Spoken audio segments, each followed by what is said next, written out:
A very good afternoon to our viewers this afternoon. We are with Dr. T.N. Balakrishne Gowdru, MBBS, MS Orthopaedics and Fellowship in Arthroplasty.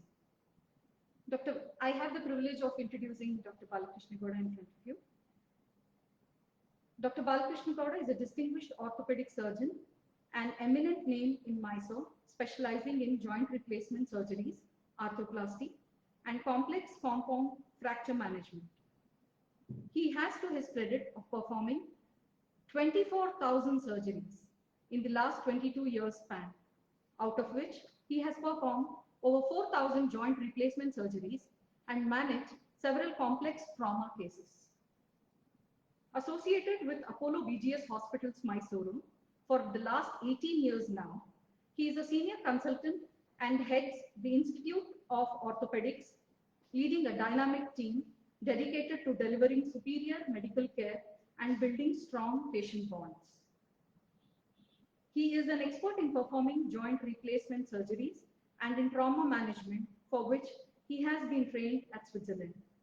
He has performed surgeries at reputed hospitals nationally and globally. He is renowned for performing the highest number of joint replacement surgeries.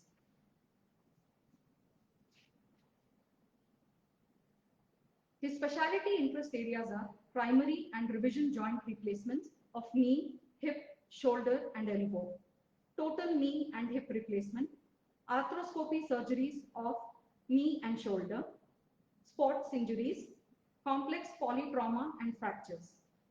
He actively participates in various conferences and has contributed towards publications facilitating knowledge growth and exchange at APAC and national levels.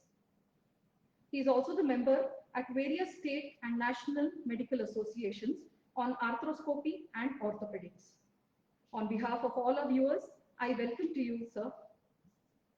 Thank you, and over to you.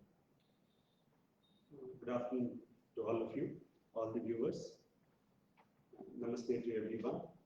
As by the request of all the viewers, like previous talk, what they suggested, like if I am speaking in Kannada, they are more comfortable to listen to that. Some areas I may speak in English, some technical words, then better to present in the Kannada and Tamil. Elrigu namaskara.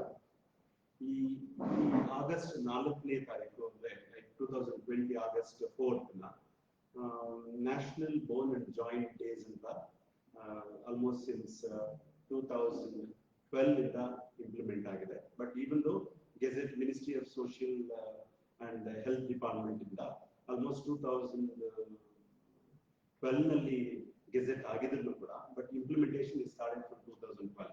But 2010 to 2020 it's called the bone and joint decades anta karithiri. What is the motto of conducting this program andre? It is not like to celebrate this program, bone and joint day anta celebrate madodakoskara ee programs na athwa idನ್ನ Facebook live adilla, to give an awareness among our people, andre ನಮ್ಮ ಜನಗಳಲ್ಲಿ ನಮ್ಮ society ನಲ್ಲಿ ಎಲ್ಲರಿಗೂ awareness ಗೋಸ್ಕರ ಈ program ನ ನಾವು conduct ಮಾಡ್ತಾ ಇದ್ವಿ. But what exactly this bone and joint day and actually in India almost around there are 4 problems in orthopedics is really a disaster, and giving in nation is going towards a bad shape in the manner of disability and the morbidity of an orthopedic patients. Like osteoporosis is the one. The second most commonest problems in orthopedics is like an osteoarthritis, and the two most common, I ಎರಡಕ್ಕೂ compare ಮಾಡಿದ್ರೆ ತುಂಬಾ common ಆಗಿ ಬರುವಂತದ್ದು ಏನಂತಂದ್ರೆ chronic backache. Then last it is called as an accidents. First and foremost, what we would like to mention about ಅಂದ್ರೆ like osteoporosis ಬಗ್ಗೆ ಹೇಳಬೇಕು ಅಂತಂದ್ರೆ nowadays osteoporosis is starting from the age of even younger age ಇಂದನೂ start ಆಗ್ತಾ ಇದೆ. Younger age ಇಂದ even childhood ಅಲ್ಲೂ ಕೂಡ ಬೋನ್ ಕ್ವಾಲಿಟಿ ಕಡಿಮೆ ಆಗ್ತಾ ಬರ್ತಾ ಇರೋದು ಲಿಟರೇಚರ್ ಅಲ್ಲಿ ತುಂಬಾ ಪೇಷಂಟ್ಸ್ ತುಂಬಾ ಪೇಪರ್ಸ್ ನ ವಿವರಿಸಿ. ಏನಕ್ಕೆ ಅಂತಂದ್ರೆ ರೀಸೆಂಟ್ ಡೇಸ್ ಅಲ್ಲಿ dietary supplementation is not perfect as like how we were eating before ಅಂತಂದ್ರೆ ಬ್ಯಾಲೆನ್ಸ್ ಡಯಟ್ ನ ನಾವು ಯಾರು ತಗೊಂತಾ ಇಲ್ಲ. ಎಸ್ಪೆಷಲಿ ಈಗ ಲೈಕ್ ಈ modern days kids are more prone to having like cola, Sprite or like soda. ಅದರಲ್ಲಿ ಏನಾಗುತ್ತೆ ಅಂದ್ರೆ phosphorus level ತುಂಬಾ ಜಾಸ್ತಿ ಆಗಿ acid concentration ಜಾಸ್ತಿ ಆಗಿ absorption of calcium is deteriorating and the bone quality is pronouncedly is reducing. ಅಂದ್ರೆ ಆ quality of bone ನ ತುಂಬಾ brittle ಆಗ್ತಾ ಇದೆ. ಮತ್ತೆ obesity is also one of the cause for all these issues. But weight ಜಾಸ್ತಿ ಇರೋರಲ್ಲಿ osteoporosis ಕಾಣಿಸಲ್ಲ, but ಆದ್ರೂ ಕೂಡ ಮಸಲ್ ವೀಕ್ನೆಸ್ ಇದ್ರೆ osteoporosis ಕಾಮನ್ ಆಗಿ ಬರೋದು ತುಂಬಾ ಕಂಡು ಬರ್ತಾ ಇದೆ. ಅದೇ ತರ ಏಜ್ ಆಫ್ ಅರೌಂಡ್ 30 ಇಯರ್ಸ್ ಇಂದ 50 ಇಯರ್ಸ್ 50 ಇಯರ್ಸ್ ಎಬೋ ತುಂಬಾ ಪೇಷಂಟ್ಸ್ ಗೆ ನಾವು ಆಸ್ಟಿಯೋಪೊರೋಸಿಸ್ ನೋಡ್ತಾ ಇದ್ವಿ. ಎಸ್ಪೆಷಲಿ ಮೇಲ್ ಪೇಷಂಟ್ಸ್ ಗೆ ಅಂದ್ರೆ ಗಂಡಸರಿಗಿಂತ ಹೆಂಗಸರಲ್ಲಿ ತುಂಬಾ ಆಸ್ಟಿಯೋಪೊರೋಸಿಸ್ ನ ನೋಡ್ತಾ ಇದ್ವಿ. ಯಾಕೆ ಅಂತಂದ್ರೆ ಪೋಸ್ಟ್ ಮೆನೋಪಾಸಲ್ ವುಮೆನ್ಸ್ ಅಲ್ಲಿ ಆಸ್ಟಿಯೋಪೊರೋಸಿಸ್ ಬರುವಂತದ್ದು ವೆರಿ ಕಾಮನ್. ಹಾಗಾಗಿ ಅದರಲ್ಲಿ additional supplementation of calcium is always necessary. Like pre-menopause ಅಲ್ಲಿ 1 gram of calcium tablet supplementation ಕೊಟ್ರೆ, ಅದೇ post menopause ಅಲ್ಲಿ 1200 grams of calcium supplementation ಬೇಕೇ ಬೇಕಾಗುತ್ತೆ. Only calcium is not sufficient to give strength into the bone. Along with that, vitamin D ಕೂಡ ಕೊಡಬೇಕು. ಅದು 60,000 international units once in a week for longer period they used to take. Like along with that, other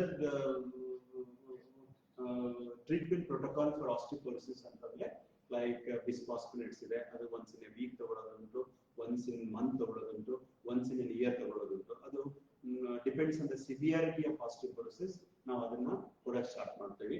ಅದ್ರ ಜೊತೆಗೆ once in a year ಒಂದು injection ಬರುತ್ತೆ. That in case ಅದು ಬೋನ್ quality ತುಂಬಾ ಕೂಡಿರೋ patients ಅಲ್ಲಿ ನಾವು once in a year like ಪಾರತಾರ and teriparatide ಅಂತ ಇಂಜೆಕ್ಷನ್ ಬರುತ್ತೆ. ಅದನ್ನ ವರ್ಷಕ್ಕೆ ಒಂದು ಇಂಜೆಕ್ಷನ್ ನ ಕೊಡಬೇಕಾಗಬಹುದು. ಅದನ್ನ ಯಾವಾಗ ಡಿಸೈಡ್ ಮಾಡ್ತೀವಿ ಅಂತಂದ್ರೆ ಡೆಕ್ಸಾ ಅಂತ ಹೇಳ್ತೀವಿ. ಅದು to assess the bone quality in the individual, like hip joint ಆಗಿರ್ಬೋದು, ಸ್ಪೈನ್ ಆಗಿರ್ಬೋದು, ರಿಸ್ಟ್ ಆಗಿರ್ಬೋದು. ಈ 3 ಸೈಟ್ ನ ಡೆಕ್ಸಾದಲ್ಲಿ ಅಸೆಸ್ ಮಾಡಿ ಅದ್ರಲ್ಲಿ ಏನಾದ್ರೂ ಸ್ಟ್ಯಾಂಡರ್ಡ್ ಡಿವಿಯೇಷನ್ ಏನಾದ್ರೂ ಕಡಿಮೆ ಇತ್ತು ಅಂತಂದ್ರೆ ಅಂತ ಇಂಡಿವಿಜುವಲ್ಸ್ಗೆ ನಾವು ಟೆರಿಪೆರಟೈಡ್ ಕೊಡೋದು ಕಾಮನ್ ಆಗಿ ಬರುತ್ತೆ. ಬಟ್ ಮೇನ್ ಆಗಿ ಏನಂತ ಹೇಳಕ್ ಇಷ್ಟಪಡ್ತೀನಿ ಅಂದ್ರೆ ಆಸ್ಟಿಯೋಪೊರೋಸಿಸ್ ಪೇಷಂಟ್ಸ್ ಅಲ್ಲಿ ನಾವು ಕ್ವಾಲಿಟಿ ಆಫ್ ಲೈಫ್ ನ ಮತ್ತೆ ನಮ್ದು standard of living, how we are focusing our health ಅನ್ನೋದು very very important. If you are not doing strengthening your muscles, if you are not going for regular walking modalities, ಇದೆಲ್ಲ ಕಡಿಮೆ ಆದ್ರೆ invariably our quality of bone is going to deteriorate. Not only this calcium supplementation or like dietary intake, we should strengthen our muscles, we should be active along with dietary supplementation. Then again calcium supplementation is necessary to prevent the osteoporosis. Osteoporosis prevent ಮಾಡೋದ್ರಿಂದ ಏನೆಲ್ಲ ನಾವು complications ನ avoid ಮಾಡಬಹುದು ಅಂತಂದ್ರೆ like elderly individuals ಅಲ್ಲಿ common ಆಗಿ ಆಗೋದು Spain fractures ಆಗುತ್ತೆ. ಅದು ಯೂಶಲಿ ಏನಾಗುತ್ತೆ ಏಜ್ ಆಗ್ತಾ ಆಗ್ತಾ patients used to tends to bend forward, ಅಂದ್ರೆ ಈ ಗೂನ್ ಬೆನ್ ಆಗೋದು ಅಂತ ಹೇಳ್ತೀವಲ್ಲ, ಅದು ಕೂಡ ಆಸ್ಟಿಯೋಪೊರೋಸಿಸ್ ಇಂದಾನೆ. ಮತ್ತೆ ವಯಸ್ಸಾದ್ರಲ್ಲಿ ನೀವು ಕೇಳಿರ್ಬೋದು, ಸುಮ್ಮನೆ ನಡೀತಾ ಇದ್ದು ಹಿಂಗೆ ಸ್ಮಾಲ್ ಟ್ವಿಸ್ಟ್ ಆಗಿ ಕೆಳಗಡೆ ಕೂತ್ಕೊಂಡ್ರು ಅಷ್ಟಕ್ಕೇನೆ ಅಲ್ಲಿ ಬಾಲ್ ಅಂಡ್ ಸಾಕೆಟ್ ಹತ್ರ ಫ್ರಾಕ್ಚರ್ ಆಯ್ತು ಅಂತ ಹೇಳ್ತಾರೆ. ಅದೆಲ್ಲ ಏನಕ್ಕಾಗುತ್ತೆ, ಈವನ್ ರಿಸ್ಟ್ ಅಲ್ಲಿ ಇರ್ಬೋದು ಅಥವಾ ಶೋಲ್ಡರ್ ಅಲ್ಲಿ ಇರ್ಬೋದು. ಇವು 4 ಕಾಮನ್ ಸೈಟ್ಸ್ ಎಲ್ಡರ್ಲಿ ಇಂಡಿವಿಜುವಲ್ಸ್ ಅಲ್ಲಿ ಫ್ರಾಕ್ಚರ್ ಆಗೋ ಚಾನ್ಸಸ್ ಉಂಟು. To prevent all these complications, we have to strengthen our bone by taking in proper diet and the calcium supplementation along with the regular walk. ಹೀಗೆ ಈ ತರ osteoporosis ಇಂದ fracture ನ ಆಗೋದನ್ನ prevent ಮಾಡಿದ್ರೆ ಪೇಷಂಟ್ ಕೂಡ financial burden in the later stages we can reduce by avoiding the surgery. ಅದು ಒಂದು ಎಲ್ಡರ್ಲಿ ಏಜ್ ಅಲ್ಲಿ ತುಂಬಾ ನಾವು ಫೋಕಸ್ ಮಾಡಿ ನೋಡುವಂತದ್ದು. ಅದರ ಜೊತೆಗೆ ನೆಕ್ಸ್ಟ್ ಕಾಮನೆಸ್ಟ್ ಕಾಂಪ್ಲಿಕೇಶನ್ಸ್ ಅಂದ್ರೆ ಲೈಕ್ ಕಾಮನೆಸ್ಟ್ ಇಶ್ಯೂಸ್ ಇನ್ ಆರ್ಥೋಪೆಡಿಕ್ಸ್ ಏನಂತಂದ್ರೆ ಆಸ್ಟಿಯೋಆರ್ಥರೈಟಿಸ್. ಆಸ್ಟಿಯೋಆರ್ಥರೈಟಿಸ್ ಅಂದ್ರೆ ಏನ್ ಹೇಳ್ತೀವಿ ಅಂದ್ರೆ ಬೋನ್ ಜಾಯಿಂಟ್ ಇರುತ್ತಲ್ಲ, ಲೈಕ್ ಜಾಯಿಂಟ್ ಬೋನ್ ಬೇರೆ, ಬೋನ್ ನಲ್ಲಿ ವೀಕ್ ಆಗೋದಕ್ಕೆ ಆಸ್ಟಿಯೋಪೊರೋಸಿಸ್ ಅಂತೀವಿ. ಬಟ್ ಜಾಯಿಂಟ್ ಅಲ್ಲಿ ಜಾಯಿಂಟ್ ಸವೆತಕ್ಕೆ ಏನಂತ ಹೇಳಿದ್ರೆ ಆಸ್ಟಿಯೋಆರ್ಥರೈಟಿಸ್ ಅಂದ್ರೆ ಜಾಯಿಂಟ್ ಅದರಲ್ಲಿರುವಂತ ಕಾರ್ಟಿಲೇಜ್ ಎರೋಡ್ ಆಗೋದಕ್ಕೆ ನಾವು ಆಸ್ಟಿಯೋಆರ್ಥರೈಟಿಸ್ ಅಂತ ಹೇಳ್ತೀವಿ. ಅದರಲ್ಲಿ 2-3 ವಿಧಾನಗಳ ಬರುವಂತ ಜಾಯಿಂಟ್ ಆರ್ಥರೈಟಿಸ್ ಇರುತ್ತೆ. ಅದರಲ್ಲಿ ಏಜ್ ರಿಲೇಟೆಡ್ ಆಸ್ಟಿಯೋಆರ್ಥರೈಟಿಸ್ ಅಂತ ಹೇಳ್ತೀವಿ. ಏಜ್ ರಿಲೇಟೆಡ್ ಅಂತಂದ್ರೆ ನಮ್ಗೆ ಏಜ್ ಆಗ್ತಾ ಆಗ್ತಾ ಆಗ್ತಾ ಬರುವಂತ ಜಾಯಿಂಟ್ಸ್ ಇರೋದಕ್ಕೆ age related degenerative joint diseases ಅಂತ ಹೇಳ್ತೀವಿ. ಆ ಇಂಡಿವಿಜುವಲ್ಸ್ ನಾವು ಯಾವುದೇ ಕಾರಣಕ್ಕೂ ಏಜ್ನ ಕಡಿಮೆ ಮಾಡೋಕ್ಕಾಗಲ್ಲ. ಆಕ್ಚುಲಿ ನಾವು day by day our muscles ಮತ್ತೆ ಆಕ್ಟಿವಿಟಿ ಲೆವೆಲ್ ಕಡಿಮೆ ಆಗ್ತಾ ಬರ್ತಾ ಇದ್ರೆ ನಮ್ದು ಯಾವಾಗ ನಾವು ನಡೆಯಕ್ಕಾಗಲ್ಲ ಅಂತ ಕೂತ್ಕೊಳ್ಳೋಕೆ ಸ್ಟಾರ್ಟ್ ಮಾಡ್ತೀವಿ, ಆಗ ಇನ್ವೇರಿಯಬಲಿ ದಿಸ್ ಆರ್ಥರೈಟಿಸ್ ಕೂಡ ಹಾಗೆ ಸ್ವಲ್ಪ ಕಾಣಿಸ್ಕೊಳ್ಳೋಂಥ ಚಾನ್ಸಸ್ ಉಂಟು. ಮತ್ತೆ ರೊಮಟಾಯ್ಡ್ ಆರ್ಥರೈಟಿಸ್ ಅಂತೀವಿ, ಅದು ಡಿಸೀಸ್ ಆರ್ಥರೈಟಿಸ್, ಅಂದ್ರೆ ಈ ವಾಯು ಅಂತ ಹೇಳ್ತಾರಲ್ಲ, ಎಲ್ಲಾ ಜಾಯಿಂಟ್ಗಳಲ್ಲಿ, it is not only in the knee joint, it comes in the wrist joint and the small joints and the hip joint, ಸ್ಪೈನಲ್ಲಿ ಎಲ್ಲಾ ಕಡೆನೂ ಬರುತ್ತೆ. ಅದು ಡಿಸೀಸ್ ಜಾಯಿಂಟ್. ನಾನು ಮೊದಲು ಹೇಳಿದ್ದು age related joint. Age related joints ನ ನಾವು ಲೈಫ್ ಸ್ಟೈಲ್ ಮಾಡಿಫೈ ಮಾಡ್ಕೊಂಡ್ರೆ ಡಿಜನರೇಟಿವ್ ಆಸ್ಟಿಯೋಆರ್ಥರೈಟಿಸ್ ನ ಕಡಿಮೆ ಮಾಡ್ಕೋಬಹುದು. ಬಟ್ ರೊಮಟಾಯ್ಡ್ ಆರ್ಥರೈಟಿಸ್ ಏನಾದ್ರು ಬಂದ್ರೆ ರೊಮಟಾಯ್ಡ್ ಆರ್ಥರೈಟಿಸ್ಗೆ ಸ್ಪೆಸಿಫಿಕ್ ಟ್ರೀಟ್ಮೆಂಟ್ ಇರುತ್ತೆ. ಅದು ಆ ಟೈಮಲ್ಲಿ ನಾವು ರೊಮಟಾಲಜಿಸ್ಟ್ ಇಲ್ಲ ಆರ್ಥೋಪೆಡಿಕ್ ಸರ್ಜನ್ ಮೀಟ್ ಮಾಡಿ ಅದಕ್ಕೆ ಸ್ಪೆಸಿಫಿಕ್ ಆಗಿ ಏನು ಟ್ರೀಟ್ಮೆಂಟ್ ಬೇಕೋ ಅದನ್ನ ನಾವು ತಗೋಬೇಕಾಗುತ್ತೆ. ಹಾಗಾಗಿ ನಾವು ಜಾಯಿಂಟ್ ಸ್ಟಿಫ್ನೆಸ್, ಡಿಫಾರ್ಮಿಟೀಸ್ ಮತ್ತೆ ಈ ಕಾಂಟ್ರಾಕ್ಚರ್ಸ್ ಇದೆಲ್ಲನೂ ಕಡಿಮೆ ಮಾಡ್ತಾ ಬರ್ಬೋದು. ಪುನಃ ಈ ಡಿಫಾರ್ಮಿಟೀಸ್ ಲೈಕ್ ಈ ಆಸ್ಟಿಯೋಆರ್ಥರೈಟಿಸ್ ಯಂಗ್ ಏಜ್ ಅಲ್ಲಿ ಬರುವಂತ ಚಾನ್ಸಸ್ ತುಂಬಾ ಕಡಿಮೆ. It is only seen after the age of around 50 years or 60 years ಆಗ್ಬೋದು. ಕಿಡ್ಸ್ ಅಲ್ಲಿ ಬರುವಂತ ಚಾನ್ಸಸ್ ಕಡಿಮೆ. ಕಿಡ್ಸ್ ಅಲ್ಲಿ ಬರುವಂತ ಚಾನ್ಸಸ್ ಯಾವಾಗ ಜಾಸ್ತಿ ಇರುತ್ತೆ ಅಂತಂದ್ರೆ ಈ ಕಾರ್ಟಿಲೇಜ್ ಡಿಸೀಸಸ್ ಅಲ್ಲಿ ಜಾಸ್ತಿ ಇರ್ಬೋದು, ಅಥವಾ ಅರ್ಲಿ ಸ್ಟೇಜ್ ಅಲ್ಲಿ ಆಕ್ಸಿಡೆಂಟ್ ಆಗಿ ಕಾರ್ಟಿಲೇಜಸ್ ಎರೋಷನ್ ಆದಾಗ ಬರ್ಬೋದು. ಈವನ್ ಅಡಲ್ಟ್ಸ್ ಅಲ್ಲೂ ಕೂಡ ಆಕ್ಸಿಡೆಂಟ್ಸ್ ಆಗಿ ಲಿಗಮೆಂಟ್ ಲ್ಯಾಕ್ಸಿಟಿ ಬಂದು ಕಾರ್ಟಿಲೇಜ್ ಕಿತ್ತೋದಾಗಲೂ ಕೂಡ ಆಸ್ಟಿಯೋಆರ್ಥರೈಟಿಸ್ ಬರ್ಬೋದು. ಅದಕ್ಕೆ ಸ್ಪೆಸಿಫಿಕ್ ಆಗಿ ಏನು ನಾವು ಟ್ರೀಟ್ಮೆಂಟ್ ಕೊಡಬೇಕಾಗುತ್ತೆ ಅಂತಂದ್ರೆ, ಇನ್ ಕೇಸ್ ಏನಾದರೂ ಅರ್ಲಿ ಸ್ಟೇಜ್ ಅಲ್ಲಿ ಇದ್ರೆ ಆ early stage of ಆಸ್ಟಿಯೋಆರ್ಥರೈಟಿಸ್ಗೆ joint lubricate ಕೊಡ್ಬೋದು. ಮತ್ತೆ ನಾವು ನಮ್ಮ ಲೈಫ್ ಸ್ಟೈಲ್ ಅಲ್ಲಿ ಮಾಡಿಫಿಕೇಶನ್ ಮಾಡ್ಕೋಬೇಕು ಅಂದ್ರೆ ಚಕ್ಕಂಬಳಕ ಹಾಕೊಂಡು ಕೂತ್ಕೊಳ್ಳೋದು, ಕುಕ್ಕರ್ಗಾಲಲ್ಲಿ ಕೂತ್ಕೊಳ್ಳೋದು, ಮಂಡಿ ಉರಿ ದೇವರ ನಮಸ್ಕಾರ ಮಾಡೋದು, ಮತ್ತೆ ಫ್ರೀಕ್ವೆಂಟ್ ಆಗಿ ಅಂತ ಹತ್ತಿ ಇಳಿಯೋದು, ಈ ತರದೆಲ್ಲನೂ ಕಡಿಮೆ ಮಾಡ್ಕೊಂಡ್ರೆ ಆ ಮಂಡಿನಲ್ಲಿ ಬರುವಂತ ಸವೆತನ ಕಡಿಮೆ ಮಾಡ್ಕೋಬಹುದು. ಬಟ್ ಯಾವುದೇ ಕಾರಣಕ್ಕೂ ನಮ್ಮ ವಾಕಿಂಗ್ ನ ನಿಲ್ಲಿಸಬಾರ್ದು. ವಾಕಿಂಗ್ ಮಾಡೋದಕ್ಕೂ ಕಷ್ಟ ಆಗುತ್ತೆ ಅಂತಂದ್ರೆ ನಾವು other alternative method of strengthening our ligaments ಅಂತ ಮಸಲ್ಸ್ ಏನ್ ಮಾಡ್ಕೋಬಹುದು ಅಂತಂದ್ರೆ ಸ್ವಿಮ್ಮಿಂಗ್ ಮಾಡ್ಕೋಬಹುದು. ಸ್ವಿಮ್ಮಿಂಗ್ ಮಾಡ್ಕೊಳ್ಳೋದ್ರಿಂದ ನಮ್ಗೆ ವೆಯ್ಟ್ ರಿಲೀವಿಂಗ್ ಎಕ್ಸರ್ಸೈಸಸ್ ಇರುತ್ತೆ. ಅಂದ್ರೆ ನಾವು ಸ್ವಿಮ್ ಮಾಡ್ಬೇಕಂದ್ರೆ ಬಾಡಿ ಮೇಲೆ ಜಾಯಿಂಟ್ಸ್ ಮೇಲೆ ಲೋಡ್ ಕೊಡಲ್ಲ, ಓನ್ಲಿ ಮಸಲ್ಸ್ ಮೇಲೆ ಲಿಗಮೆಂಟ್ಸ್ ಮೇಲೆ ಲೋಡ್ ಕೊಡೋದ್ರಿಂದ ಮಸಲ್ಸ್ ಲಿಗಮೆಂಟ್ಸ್ ಸ್ಟ್ರೆಂತ್ ಆದ್ರೆ ಜಾಯಿಂಟ್ ಮೇಲೆ ಸ್ಟಿಫ್ನೆಸ್ ಲೋಡ್ ಕಡಿಮೆ ಆಗಿ ಇನ್ವೇರಿಯಬಲಿ ಸ್ಟ್ರೆಂತ್ ಆದಾಗ ನಮ್ಗೆ ಜಾಯಿಂಟ್ ಲುಬ್ರಿಕೆನ್ಸಿ ಜಾಸ್ತಿ ಆಗುತ್ತೆ. ಹಾಗಾಗಿ ಆ ಸ್ವಿಮ್ಮಿಂಗು ಮಾಡೋಕ್ಕಾಗಲ್ಲ, ನಮ್ಗೆ ಸ್ವಿಮ್ಮಿಂಗೇ ಬರಲ್ಲ, ಅಥವಾ ನಮ್ ನೀರ್ಗೆ ಹೋಗೋದಕ್ಕೆ ಫೋಬಿಯಾ ಇದೆ, ವಾಟರ್ ಇಳಿಯಕ್ಕಾಗಲ್ಲ ಅಂತಂದ್ರೆ other alternative than this walking ಅಂತಂದ್ರೆ you can do in cycling also. Cycling ಅಲ್ಲಿ ಸ್ವಲ್ಪ ವೆಯ್ಟ್ ಕೊಡ್ತೀವಿ ಬಟ್ ಫುಲ್ ಬಾಡಿ ವೆಯ್ಟ್ ಕೊಡ್ತಿರಲ್ಲ, ಹಾಗಾಗಿ ಅದರಲ್ಲೂ ಕೂಡ ಮಸಲ್ಸ್ ನ ಲಿಗಮೆಂಟ್ ನ ಸ್ಟ್ರೆಂತ್ ಮಾಡ್ಕೋಬಹುದು. ಹೀಗಿರ್ಬೇಕಾದ್ರೆ ನಾವು ಆಸ್ಟಿಯೋಆರ್ಥರೈಟಿಸ್ ಈ ಮೊಡಾಲಿಟೀಸ್ ಅಲ್ಲಿ ಆಸ್ಟಿಯೋಆರ್ಥರೈಟಿಸ್ ನ ನಾವು ಪ್ರಿವೆಂಟ್ ಮಾಡ್ಕೋಬಹುದು. ಇನ್ ಕೇಸ್ ಜಾಯಿಂಟ್ ಅಲ್ಲಿ ಕಂಪ್ಲೀಟ್ ಆಗಿ ಜಾಯಿಂಟ್ ಎರೋಡ್ ಆಗ್ಬಿಟ್ಟಿದ್ರೆ, ಅಂದ್ರೆ ಲೈಕ್ 3ನೇ ಸ್ಟೇಜ್ ಅಂತ ಹೇಳ್ತೀವಿ, ಅಂದ್ರೆ 2 ಬೋನ್ ಮಧ್ಯ ಗ್ಯಾಪೇ ಇಲ್ಲ, ಕಾರ್ಟಿಲೇಜ್ ಕಂಪ್ಲೀಟ್ ಆಗಿ ಹೋಗಿದೆ, ಜಾಯಿಂಟ್ ಡಿಫಾರ್ಮಿಟಿ ಆಗ್ತಾ ಇದೆ ಅಂದ್ರೆ ಸೊಟ್ಟ ಆಗ್ತಾ ಇದೆ, ನಡಿಬೇಕಾದ್ರೆ ಡಕ್ ವಾಕ್ ಗೇಟ್ ಅಂತ ಹೇಳಿದ್ರೆ ಬಾತ್ಕೋಳಿ ತರ ನಡೆಯೋದು, ಅಥವಾ ತುಂಬಾ ಲಿಂಪಿಂಗ್ ಮಾಡ್ಕೊಂಡು ನಡೆಯೋದು, ಬಾಡಿ ಟಿಲ್ಟ್ ಮಾಡ್ಕೊಂಡು, ಈ ತರದ್ದೆಲ್ಲ ಏನಾಗುತ್ತೆ ಅಂದ್ರೆ ಅಡ್ವಾನ್ಸ್ ಸ್ಟೇಜ್ ಆಫ್ ಆಸ್ಟಿಯೋಆರ್ಥರೈಟಿಸ್ ಅಂತ ಹೇಳ್ತೀವಿ. ಅಂತ ಕಂಡೀಷನ್ ಅಲ್ಲಿ ಆ ಡಿಫಾರ್ಮಿಟಿ ಅಂದ್ರೆ ಆ ಕಾಲ್ ಸೊಟ್ಟ ಇರೋದನ್ನ ನಾವು ಕಡಿಮೆ ಮಾಡ್ಕೋಬೇಕು ಅಂತಂದ್ರೆ surgical modality is only the treatment, ಅಂದ್ರೆ joint replacement is only the treatment. ಅದನ್ನ ಯಾವ ಏಜ್ ಇಂದ ಯಾವ ಏಜ್ ಬೇಕಾದ್ರೂ ಮಾಡ್ಬೋದು, but it is not like fixed definitive ಈಗ 40 ವರ್ಷಕ್ಕೆ ಮಾಡಬಾರ್ದು, 50 ವರ್ಷಕ್ಕೆ ಮಾಡಬಾರ್ದು, 70 ವರ್ಷಕ್ಕೆ ಮಾಡಬಾರ್ದು, ಇಲ್ಲ 90 ವರ್ಷಕ್ಕೆ ಆಗೋಗಿದೆ ಮಾಡೋಂಗಿಲ್ಲ ಅಂತೇನಿಲ್ಲ. ಯಾವ ಇಂಡಿವಿಜುವಲ್ಗೆ ಡೆಫಿನೆಟ್ ಆಗಿ ಸಿಗ್ನಿಫಿಕೆಂಟ್ ಆಗಿ ಜಾಯಿಂಟ್ ಎರೋಷನ್ ಇದ್ದು ಅದರಿಂದ ಪೇನ್ ಕಾಣಿಸ್ಕೊಳ್ತಾ ಇದೆ, age is not the criteria to select for joint replacement. ಅಂದ್ರೆ ಈ ಏಜ್ ಅಲ್ಲಿ ಮಾಡಲೇಬಾರ್ದು ಅಂತೇನಿಲ್ಲ. ಯಾವಾಗ ಆ ಪೇಷಂಟ್ ಸಫರಿಂಗ್ ಇದೆ you have to go for surgery. That is the definitive option of treatment. Joint replacement ಮಾಡಿದ್ರೆ ಮೋಸ್ಟ್ ಆಫ್ ದೆಮ್ಗೆ ಏನೋ ಒಂದು ಅದರಲ್ಲಿ ಬ್ಯಾಡ್ ಒಪಿನಿಯನ್ ಇದೆ, ಅದು ರಿಸಲ್ಟ್ ಸರಿ ಹೋಗಲ್ಲ, ನಡೆಯಕ್ಕಾಗಲ್ಲ, ಸರ್ಜರಿ ಮಾಡಿಬಿಟ್ರೆ ನಾನು ಡೈಲಿ ಆಕ್ಟಿವಿಟೀಸ್ ಏನು ಮಾಡೋಕ್ಕಾಗಲ್ಲ ಅಂತ, ಅದು ತಪ್ಪು ಕಲ್ಪನೆ. ಬಟ್ ಯಾವುದೇ ಪೇಷಂಟ್ಗೆ ನಾವು ಜಾಯಿಂಟ್ ರಿಪ್ಲೇಸ್ಮೆಂಟ್ ಮಾಡಿದ್ರೆ almost around 90 to 99% of normal ಆಕ್ಟಿವಿಟಿನ ಪರ್ಫಾರ್ಮ್ ಮಾಡ್ಬೋದು. Like regular walk, even small indoor games ಕೂಡ ಆಡ್ಬೋದು. Even some individuals use to go for skiing ಹೋಗ್ಬೋದು, ಬೆಟ್ಟನೂ ಹತ್ತುವಂಥದ್ದು, ಲೈಕ್ ಟ್ರೆಕ್ಕಿಂಗ್ ಎಲ್ಲ ಮಾಡುವಂಥದ್ದು ಇದೆ. ಅದು depends on their how they are strengthen their muscle after they surgery. ಹಾಗಾಗಿ ಆಸ್ಟಿಯೋಆರ್ಥರೈಟಿಸ್ ಬಿಟ್ಟರೆ ನೆಕ್ಸ್ಟ್ ಕಾಮನೆಸ್ಟ್ ಪ್ರಾಬ್ಲಮ್ಸ್ ಏನಂತಂದ್ರೆ back issues. Almost around in the world, in the India, close to 32 crores, almost 30 to 32 crores of population is suffering with the low back pain. Andre every 10 patient ನೋಡಿದ್ರೆ 4 ರಿಂದ 5 ಜನ 3 ರಿಂದ 5 ಜನಕ್ಕೆ back pain ಇರೋದು ಸರ್ವೇ ಸಾಮಾನ್ಯ.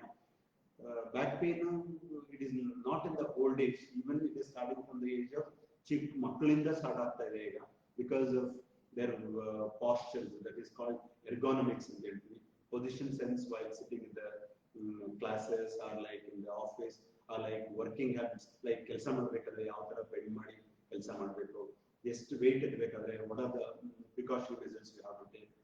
ಹೀಗೆ ಹಲವಾರು ಕಾರಣಗಳಿಂದ ಬ್ಯಾಕ್ ಪೇನ್ ಬರೋದುಂಟು. ಅದಕ್ಕೆ the only method of reducing the back pain ಅಂತಂದ್ರೆ, like in the early stage we have to strengthen our core muscles, like doing abdomen and back strengthening exercises.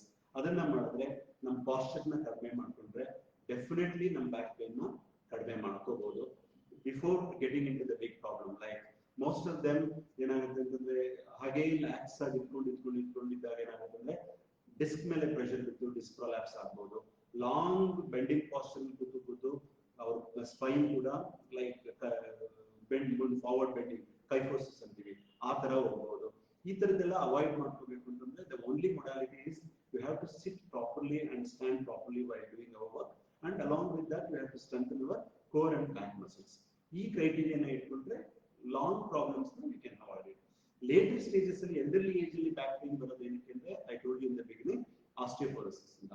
Osteoporosis ಇಂದ ಏನೇನ್ prevent ಮಾಡ್ಕೋಬಹುದು ಅಂತ, ನಾನು ಹೇಗೆ prevent ಮಾಡ್ಕೋಬಹುದು ಅಂತ ಆಗ್ಲೇ ಹೇಳಿದೆ. ಆ ಏಜ್ ರಿಲೇಟೆಡ್ ಆಸ್ಟಿಯೋಪೊರೋಸಿಸ್ ಇಂದ ಬ್ಯಾಕ್ ಪೇನ್ ಬರೋದನ್ನ ನಾವು ಬೋನ್ ಸ್ಟ್ರೆಂಥನ್ ಮಾಡ್ಕೊಂಡು ಕಡಿಮೆ ಮಾಡ್ಕೋಬಹುದು. Next another common problems in orthopaedics ಅಂತಂದ್ರೆ ಲೈಕ್ ಆಕ್ಸಿಡೆಂಟ್ಸ್ ಅಂತಂದ್ರೆ ಇಂಡಿಯಾದಲ್ಲಿ the reasons for the accidents are many. We can't say that definitely ಇದರಿಂದ ಅಂತ, but commonest causes for the accidents ಈಗ ಏನಾಗ್ತಾ ಇದೆ ಅಂತಂದ್ರೆ, most commonest problem ಅಂತಂದ್ರೆ while driving the people tends to go for sleeping. That is the most common. Then second most commonest is an alcoholic. Third, ಈಗ recent days ಅಲ್ಲಿ because of the gadgets ಅಂತಂದ್ರೆ drive ಮಾಡ್ಬೇಕಾದ್ರೆ mobile ನೋಡೋದು, drive ಮಾಡ್ಬೇಕಾದ್ರೆ laptop ನೋಡೋದು, ಅಥವಾ ಯಾವುದೋ ಪಕ್ಕದಲ್ಲಿರೋ ಮೊಬೈಲ್ ನೋಡೋದು, ಈ ತರ 3 ಕಾಮನ್ ಇಂದ ಈಗ ಆಕ್ಸಿಡೆಂಟ್ಸ್ ಜಾಸ್ತಿ ಆಗ್ತಾ ಇದೆ. Even another cause may be for the accidents is over speed, but over speed ಇಂದ accidents ಆಗುವಂತದ್ದು ಕಡಿಮೆನೆ. But commonest problems is like alcohol and while driving the people tends to go towards the sleep. ಇದನ್ನ avoid ಮಾಡ್ಕೋಬೇಕು. But almost in India ಏನಾಗ್ತಾ ಇದೆ, ವರ್ಷಕ್ಕೆ 1,20,000 ರಿಂದ 27,000 ಜನ ಸಾವಿನ ಅನುಭವಿಸ್ತಾ ಇದ್ದಾರೆ. ಅಂದ್ರೆ death due to accident is almost like 1,25,000 people are dying with this, but almost close to 12 lakh people are severely injured due to this accidents. ಅಂದ್ರೆ 12 ಲಕ್ಷ ಜನ ಈ ಆಕ್ಸಿಡೆಂಟ್ಸ್ ಇಂದ ಡಿಸಬಿಲಿಟಿ ಲೈಕ್ ಮಾರ್ಬಿಡಿಟೀಸ್ ಇದೆಲ್ಲ ಜಾಸ್ತಿ ಆಗ್ತದೆ. ಡೆತ್ ಒಂದ್ ಕಡೆ ಆದ್ರೆ ಅವ್ರ ಡೈಲಿ ಆಕ್ಟಿವಿಟೀಸ್ಗೆ ಪ್ರಾಬ್ಲಮ್ ಆಗುವಂತ ಪೇಷಂಟ್ಸ್ ಆಲ್ಮೋಸ್ಟ್ 12 ಲಕ್ಷ ವರ್ಷಕ್ಕೆ.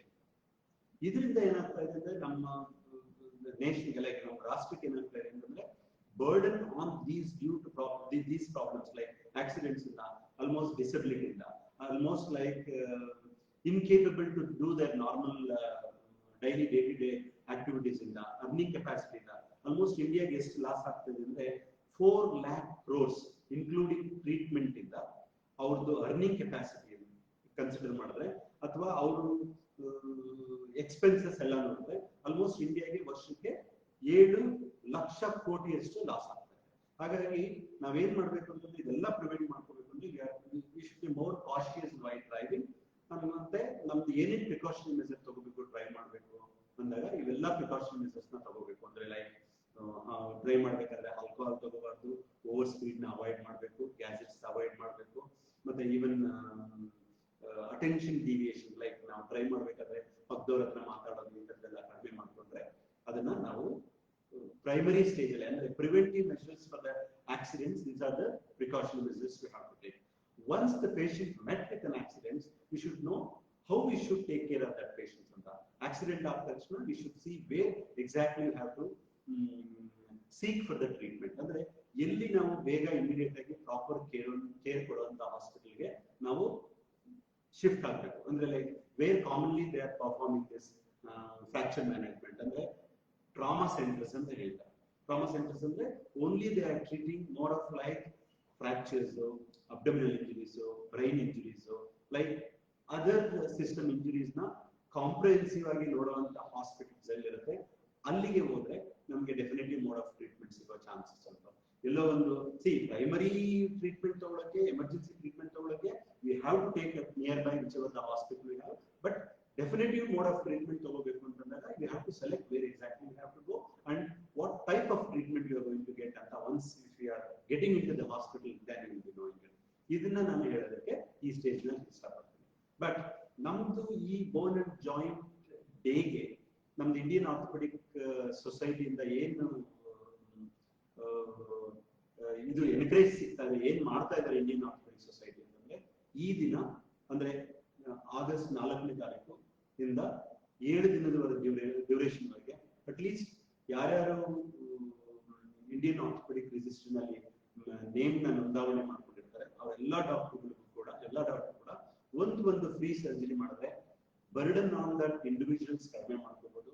But not only doing the surgery, we have to given our complete attention to avoid morbidity in the future. ಅಂದ್ರೆ ಆ ಪೇಷಂಟ್ಗೆ ನಾವು ಡೆಫಿನೆಟ್ ಆಗಿ ಏನು ಪ್ರಾಪರ್ ನ ಟ್ರೀಟ್ಮೆಂಟ್ ನ ಕೊಡಬೇಕು ಅನ್ನೋದನ್ನ ನಾವು ಮನಸಾರೆ ಅಂದ್ರೆ ನಮ್ದು ಕಾನ್ಸೆಪ್ಟ್ಸ್ ನ ಇಟ್ಕೊಂಡು ಟ್ರೀಟ್ ಮಾಡೋದನ್ನ ಲೇಟರ್ ಸ್ಟೇಜಸ್ ಅಲ್ಲಿ ಆ ಮಾರ್ಬಿಡಿಟಿನ ಅವಾಯ್ಡ್ ಮಾಡ್ಬೋದು, burden on the patient avoid ಮಾಡ್ಬೋದು, ನೇಷನ್ಗೂ ಕೂಡ ಆ ಬರ್ಡನ್ ನ ರೆಡ್ಯೂಸ್ ಮಾಡ್ಬೋದು. ಹಾಗಾಗಿ ಟ್ರಾಮಾ ಪೇಷಂಟ್ಸ್ ನ ಟ್ರೀಟ್ ಮಾಡೋದಕ್ಕೆ ನಮ್ಮ ಆರ್ಥೋಪೆಡಿಕ್ ನ್ಯಾಷನಲ್ ಸೊಸೈಟಿಯಿಂದ ಏನ್ ಹೇಳ್ತಾರೆ ಅಂದ್ರೆ, ಪ್ರತಿಯೊಬ್ಬ ಡಾಕ್ಟರ್ನು ಕೂಡ ಒಂದೊಂದು ಫ್ರೀ ಸರ್ಜರಿನ ಈ 10 ದಿನದಲ್ಲಿ ಮಾಡಿದ್ರೆ ಎಷ್ಟೋ ಅಮೌಂಟ್ ನ ನಮ್ಮ ರಾಷ್ಟ್ರಕ್ಕೆ ತುಂಬಿಸ್ಬೋದು.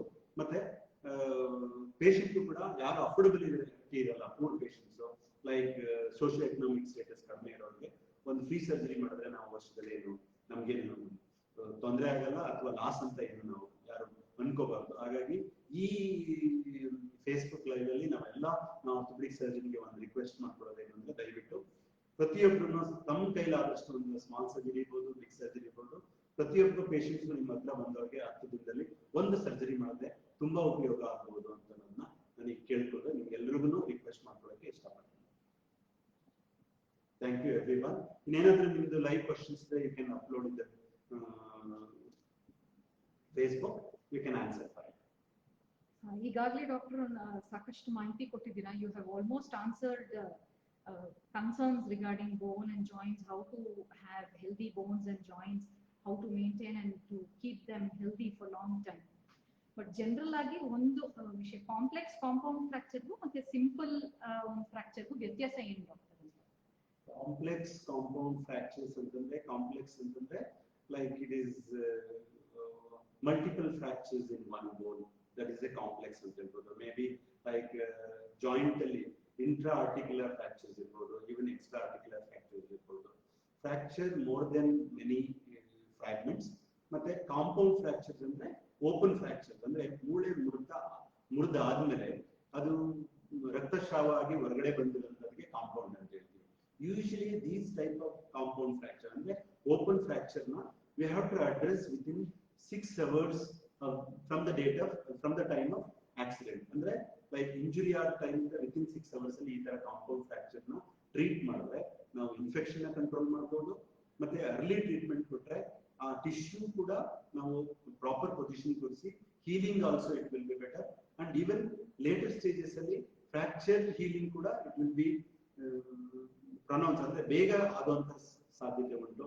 ಹಾಗಾಗಿ ಇನ್ಫೆಕ್ಷನ್ ಆಗೋಕ್ ಮೊದಲೇ ನಾವು ಇದೆಲ್ಲ ಟ್ಯಾಕಲ್ ಮಾಡಿದ್ರೆ even for our associates like plastic surgeon ಕೂಡ ಇಮಿಡಿಯೇಟ್ ಆಗಿ ಆ ಫ್ರಾಕ್ಚರ್ ಮೇಲೆ ಮಾಂಸ ಹೊದಿಕೆ ಮಾಡೋದು ಅಥವಾ ಸ್ಕಿನ್ ಹಾಕೋದು ಅದನ್ನ ಈಸಿ ಆಗುತ್ತೆ, ರಿಸಲ್ಟ್ಸ್ ಚೆನ್ನಾಗಿರುತ್ತೆ.